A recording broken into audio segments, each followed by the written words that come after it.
অনেকদিন থেকে বিকাশ ব্যবহার করতেছেন কিন্তু বিকাশ থেকে লোন নিতে পারতেছেন না, তাই তো? তাহলে আসুন দেখা যাক। এই যে আমার আইডি, আমার বিকাশ অ্যাকাউন্ট এইটা। এখন আমি আপনাদের দেখাই লোন অপশন থেকে একটা দেখাই। লোন অপশনে ক্লিক করলাম, এই যে দেখেন এখানে আমার অলরেডি একটা লোন নেওয়া আছে। এখানে কিস্তি দেখাচ্ছে ৬,৮৭২ টাকা। এখন আমাকে অলরেডি আবার ১০,০০০ টাকা লোন দিচ্ছে। এখন লোনের বিবরণীতে ঢুকি, দেখেন যে এখানে ২০,০০০ টাকা একটা লোন অলরেডি নেওয়া আছে। তারপরেও আমাকে আবার ১০,০০০ টাকা লোন দিচ্ছে। আর যদি প্রিভিয়াস লোনগুলো দেখাই তাহলে দেখবেন, দেখেন আর একটা ১০,০০০ টাকা পরিশোধ করা হয়েছে এবং এরকম আরো অনেকবার ৪০,০০০ টাকা পর্যন্ত লোন নেওয়া আছে। তো এখন বিষয় হচ্ছে, আপনারা এই লোন নেওয়ার জন্য কি করবেন? মানে আপনারা অনেকেই আহ, বিকাশ ব্যবহার করেন কিন্তু জানেন না আসলে লোন কাকে দেয়, কিভাবে দেয়, কেন দেয়।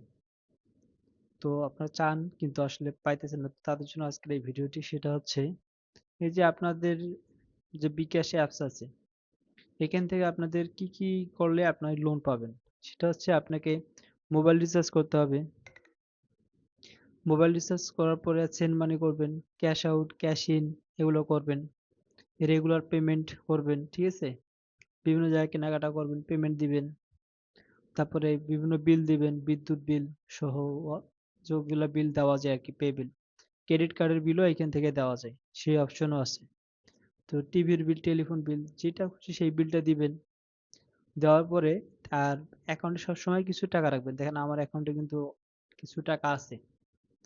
তো যদি আপনি অ্যাকাউন্টে কিছু টাকা রাখেন এবং সবসময় লেনদেন করেন, তাহলে দেখা যাবে যে বিকাশ কর্তৃপক্ষ এবং সিটি ব্যাংক যারা এটার সাথে সংযুক্ত, তারা আপনাকে এই লোনটা দিবে।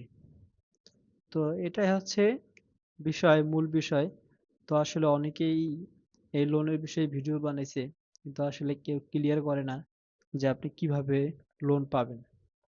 তো আজকে আমি আমার এই ভিডিওর মাধ্যমে বলে দিলাম আপনাদের কিভাবে আপনারা লোন পাবেন। তো ভিডিওটা ভালো লাগলে অবশ্যই সাবস্ক্রাইব করবেন। and thank you for watching. Stay safe. আসসালামু আলাইকুম।